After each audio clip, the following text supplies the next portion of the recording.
Hello everyone. तर काय हालचाल? एकदम मस्त आहे का? तर मस्त असायला पाहिजे. तुमचा भाऊ ऋषिकेश कदम या ठिकाणी आज आलेलो आहे. तर आज आपलं या चॅप्टरचं नाव काय? Heredity and evolution. सर्वात पहिले सांगून देतोय भावांनो, आपण वन शॉटच्या फॉर्मॅटमध्ये आपण आपले लेक्चर्स बनवणार आहे आणि ती तुम्हाला प्रोव्हाइड करणार आहे. लेक्चरची लेंथ जास्त काही असणार नाहीये. लेक्चरची लेंथ ह्या ठिकाणी लेस 2 ते 2.5 घंटे राहील. तुम्ही याला शॉर्ट करून सुद्धा बघू शकता. तुमच्या परीने तुम्हाला जसं वाटेल तुम्ही हे करू शकता. हे आपले क्लासेस. ओके, तर मी एक सांगतोय, आपली जी सिरीज राहील याच्या म्हणून डायरेक्टली 101% येणार, म्हणजे येणार क्वेश्चन आपल्या बोर्ड एक्झाम मध्ये. डायरेक्टली 101% आपल्या बोर्ड एक्झाम मध्ये क्वेश्चन येणार म्हणजे येणार. काही इम्पॉर्टंट पॉइंट्स, इम्पॉर्टंट नोट्स जे पण सांगतोय ते तुम्ही नोट्स काढून टाकायचे बुकमध्ये, नोटबुकमध्ये. भैया आजकाल लोक डिजिटल बोर्ड यूज करताय, तू आपला व्हाईट बोर्ड का? कारण भैया आपलं म्हणजे फायनान्शियल कंडिशन एवढी नाहीये, पहिला पॉइंट. आणि त्याच्यानंतर सांगायचं म्हणलंस तर मी तुम्हाला नोट्सद्वारे शिकवणार आहे, नोट्स लिहून शिकवेल. ओके, तर तुम्ही टेन्शन घ्यायचंच नाही, एकदम परफेक्टली तुमच्या डोक्यामध्ये बसणार. ओके, तर आज आपल्या या चॅप्टरचं नाव आहे हेरिडिटी अँड इव्होल्युशन. आता हेरिडिटी म्हणजे नेमकं काय असतं आणि इव्होल्युशन म्हणजे नेमकं काय असतं, सर्वात पहिले मुलांना हेच समजत नाही. आता हेरिडिटी म्हणजे काय माहितीये का? सपोज हेरिडिटी, आता हेरिडिटीची डायरेक्टली तुम्हाला एक डेफिनेशन देतो. ओके, डेफिनेशन व्यवस्थित पैकी लिहायची, पण त्याच्या पहिले सांगतो. आता आपण हे समजा, आता एक तूच आहे. आता तू बघ, स्वतः बघ, तू म्हणजे कोणासारखा दिसतोय? एक तर तुझ्या मम्मी सारखा दिसणार आहे, नाही तर एकतर पप्पा सारखा दिसणार आहे. ओके, आता तू त्यांच्या सारखा दिसतोय म्हणजे ह्या ठिकाणी काय होतंय की तू त्यांचं एक प्रोडक्ट आहे, त्यांच्यापासून झालेला आहे. ओके, त्यांची काहीतरी अशी जेनेटिक इन्फॉर्मेशन ट्रॅव्हल झालेली तुमच्यामध्ये. ओके, या ठिकाणी यालाच काय म्हणतो आपण? हेरिडिटी म्हणतो. यालाच काय म्हणतो? हेरिडिटी. हेरिडिटी म्हणजे काय? The genetic information, the genetic information are transfer from one generation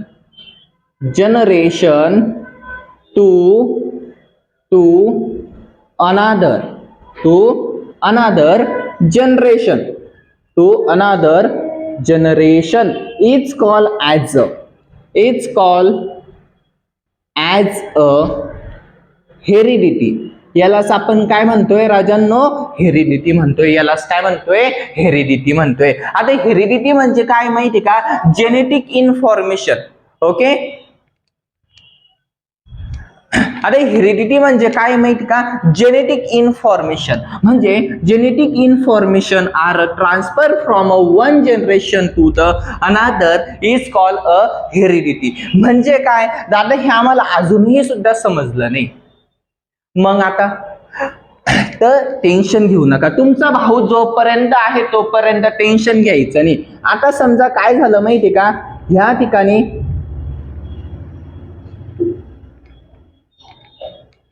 आणि ह्या ठिकाणी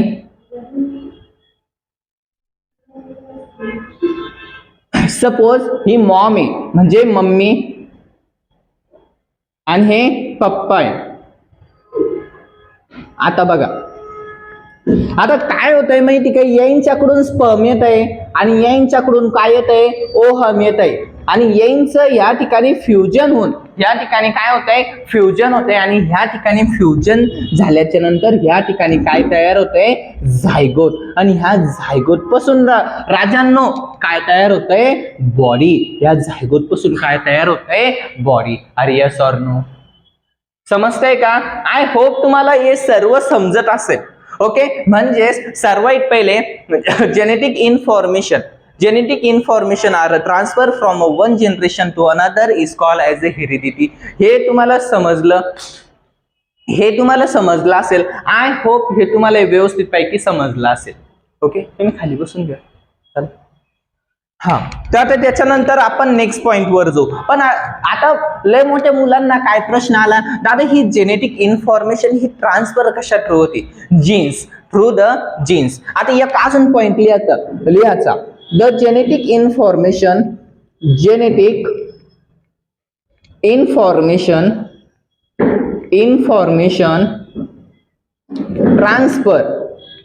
ट्रान्सफर वाय जीन. आता दादा हे जीन काय असतं? जीन काय असतं दादा? आम्हाला हे जीन माहित नाही. आता तू जीनची पॅन घालतो का? यस यस यस दादा आम्ही घालतो. ओके, त्याच्यापासून नाव लक्षात ठेवायचं जीन. ओके, आणि आता हे तुम्हाला एकदम सिंपल तरीकेनं एकदम दम्मानं सांगत चालतो मी. ओके, तर एवढं टेन्शन घ्यायचं नाही, एकदा पहिलं नोट करून घे फास्ट. आता लक्ष द्या. ओके, पहिला पॉइंट आपला एकदम क्लिअर झाला असेल. जेनेटिक इन्फॉर्मेशन कशी ट्रॅव्हल होती, एका जनरेशन म्हणतो दुसऱ्या जनरेशन आपण त्याला काय म्हणतो? हेरिडिटी म्हणतो. आणि कशा थ्रू ट्रॅव्हल होती? Gene through. ओके, आता या ठिकाणी लक्ष द्यायचं. आता जे आपल्या बोर्ड एक्झाम मध्ये येते ते प्रश्न एमसीक्यूज टाईप येणार आहे. ओके, एमसीक्यूज टाईप प्रश्न येणार आहे. काय काय येणार आहे ते पण सांगतो. आता या ठिकाणी फादर ऑफ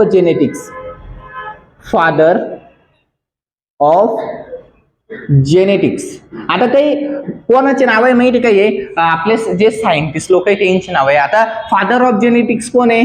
जॉर्ज मेंडल. तुम्ही फक्त मेंडल सुद्धा लिहिलं तर चालतं, जॉर्ज मेंडल. त्याच्यानंतर आता म्युटेशनल थिअरी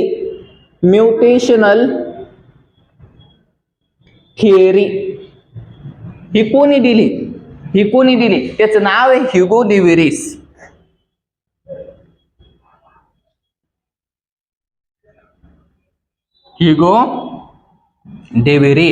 ओके, आता सर्वात पहिले काय? फादर ऑफ जेनेटिक्स कोण आहे? मेंडल आहे. म्युटेशनल थिअरी कोण दिली? ह्युगो डेव्हिरिसने दिली. 100 आणि 100 वर एकतर हे तुम्हाला विचारल्या जातं, नाही तर हे विचारल्या जातं. ओके दादा, मग आता काय विचारल्या जात नाही त्याच्यावर पण आपण थोडस फोकस करू. ओके, आता वॉर्टन अँड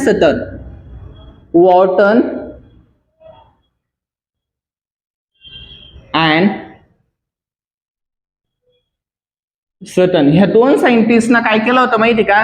स्टडी ऑफ क्रोमोझोम. दादांनो लक्ष द्या पोरांनो. आता वॉर्टन अँड सटनना काय केलं माहिती का? Study of chromosomes. आता याने अभ्यास केला कशाबद्दल अभ्यास केला? क्रोमोझोम्स बद्दल. आता 3 सायंटिस्ट आहे, ऑस्टवॉल, ॲव्हेरी, त्याच्यानंतर कोण आहे राजांनो? MC Carti. कोणाची? तुमची का? नाही. लक्ष द्या, कार्टी. त्याच्यानंतर अजून एक सायंटिस्ट आहे कॉलिन मॅकेलॉड. ओके, आता येईन काय केलं माहिती का? Study of DNA.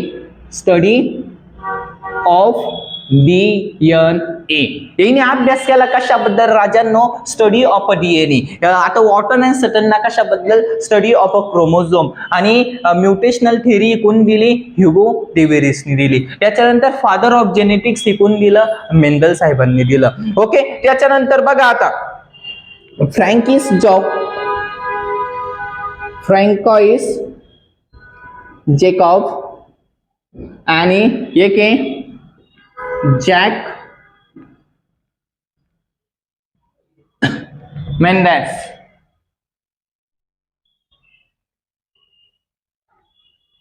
आता ह्या ठिकाणी येईन काय केलं माहिती का? प्रोटीन सिंथेसिस कसे होते?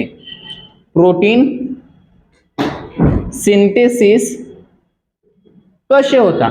ओके, हे येईन सांगितलं. आता हे बघा, लक्ष द्या, कोणत्या टायमाला काय विचारू शकतं एक्झाम मध्ये आपल्याला काय माहिती. पण 2 महत्वाचे पॉइंट, एक ह्यो आणि एक हा, हे 100 आणि 101% विचारू शकते. पण एखाद्या वेळेस काय घेता, हे पण खालचे विचारून घेतले तर बरोबर आहे का? हे एखाद्या वेळेस काय घेता विचारून घेतले तर त्याच्यासाठी आपण बी प्रिपेअर पाहिजे काही गोष्टींसाठी. ओके, तर हे सुद्धा म्हणजे लर्न करून घ्यायचे आणि हे सुद्धा लर्न करून घ्यायचे. याच्या संगच तुमचा पहिला पॅरेग्राफ आहे का बुकचा, तो तुमचा कव्हर होऊन जातो. आय होप तुम्हाला हे सर्व समजलं असेल. या फादर ऑफ जेनेटिक्स कोण आहे? मेंडले. म्युटेशनल थेअरी ही कोणा दिली? ह्युगो डेव्हिसने दिली. वॉटन अँड सटरनी काय केलं? Study of chromosomes. Okay.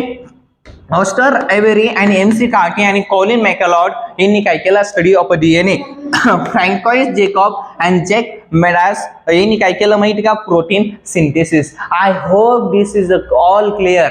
Okay. हे सर्व तुमचं काय झालेलं असं या ठिकाणी क्लिअर झालेलं असेल. ओके.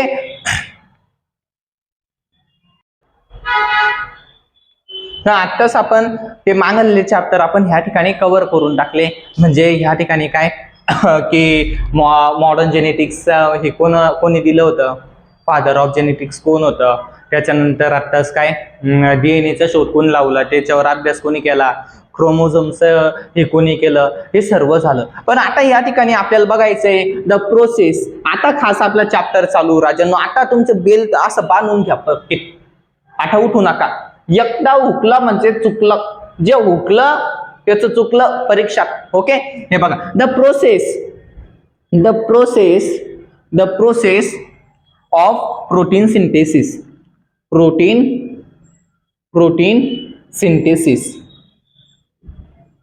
आता ह्या ठिकाणी आपल्याला काय करायचंय माहिती का? एक प्रोसेस बघायची प्रोटीन सिंथेसिसची. आता ही प्रोटीन सिंथेसिस कसं होतं माणसांमध्ये, कसं नाही, हे सर्व बघायचंय. आता या ठिकाणी सर्वात पहिले काय असतं? डीएनए. डीएनए पासून कोण बनतं रे? आरएनए. आरएनए पासून काय बनतं? प्रोटीन. आरएनए पासून काय बनतं?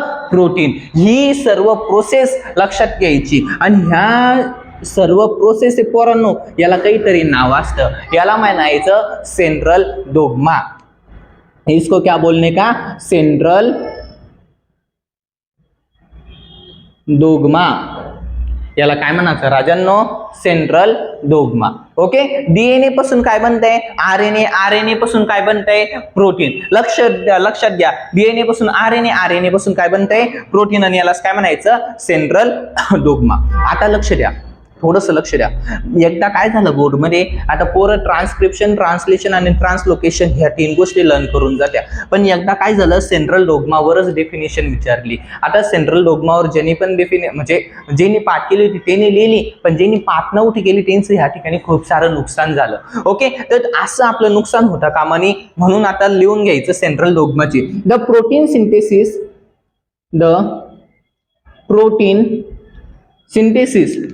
Protein are synthesis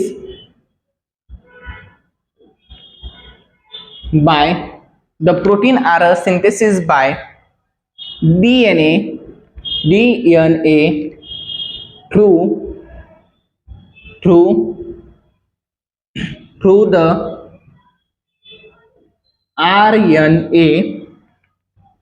the RNA is called as protein.